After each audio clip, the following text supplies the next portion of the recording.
அதிமுக பொதுச் செயலாளராக வி.கே. சசிகலா நாளை பதவியேற்க உள்ளார். பதவியேற்பு விழாவிற்கான ஏற்பாடுகள் குறித்து விரிவாக கூறுகிறார் எமது செய்தியாளர் ராஜா. அதிமுகவின் பொதுச் செயலாளராக நேற்று நடந்த பொதுக்குழுவில் வி.கே. சசிகலா அவர்கள் ஒருமனதாக தீர்மானம் நிறைவேற்றப்பட்டு தேர்ந்தெடுக்கப்பட்டிருக்கிறார். இந்த தீர்மானத்தை வி.கே. சசிகலா அவர்களும் ஏற்றுக்கொண்டுள்ளார்.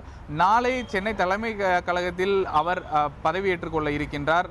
இதற்கு முன்னதாக சென்னை மெரினா கடற்கரையில் உள்ள எம்ஜிஆர் நினைவிடத்திற்கு செல்ல இருக்கிறார். அங்கு அக்கட்சியினுடைய நிறுவனர் எம்ஜிஆருக்கும் அதே போன்று மறைந்த முதலமைச்சர் ஜெயலலிதா அவர்களுடைய நினைவிடத்திலும் மலர் வளையம் வைத்து அஞ்சலி செலுத்த இருப்பதற்கான திட்டமிடப்பட்டிருக்கிறது. அதே போன்று அண்ணாவினுடைய நினைவிடத்திற்கும் இன்று மாலை வி.கே. சசிகலா அவர்கள் சென்று அஞ்சலி செலுத்த இருக்கின்றார். நாளை போயஸ் கார்டனில் இருந்து நேரடியாக தலைமை கழகம் வர இருக்கின்ற அவர் அங்கு உள்ள அக்கட்சியினுடைய நிறுவனரான எம்ஜிஆரினுடைய சிலைக்கு மாலை அணிவிக்கிறார். பின்னர் சுமார் 12 மணிக்கு மேல் நடைபெற இருக்கக்கூடிய இந்த நிகழ்வில் அவர் புதிய பொதுச் செயலாளராக பொறுப்பேற்றுக் கொள்ள இருக்கின்றார். முன்னதாக அதிமுகவினுடைய தலைமை கழகத்திற்கு அக்கட்சியினுடைய எம்எல்ஏக்கள் அனைவரும் வர வேண்டும் என்று, அதாவது இன்று மாலை 4 மணிக்கு அவர்கள் வர வேண்டும் என்று அழைப்பு விடுக்கப்பட்டிருக்கிறது. இன்று மாலை அதிமுகவினுடைய எம்எல்ஏக்கள் கூட்டமும் நடைபெற இருக்கின்றது.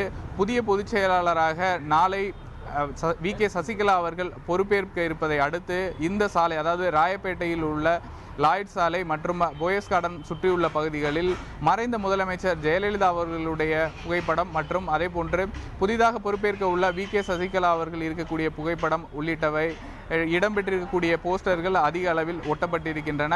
வாழ்த்து தெரிவித்த போஸ்டர்கள் கட்சியினரால் ஒட்டப்பட்டிருக்கின்றது. அதே போன்று தலைமை கழகத்திலும் இந்த பதவியேற்பிற்கான ஏற்பாடுகள் தீவிரமாக செய்யப்பட்டு வருகின்றது. நாளை போயஸ் கார்டனில் இருந்து அவர் தலைமை கழகம் வரும் வழியில் அதிமுக தொண்டர்கள் அவருக்கு வரவேற்பு அளிப்பதற்கான ஏற்பாடுகளும் நடைபெற்று வருகின்றன.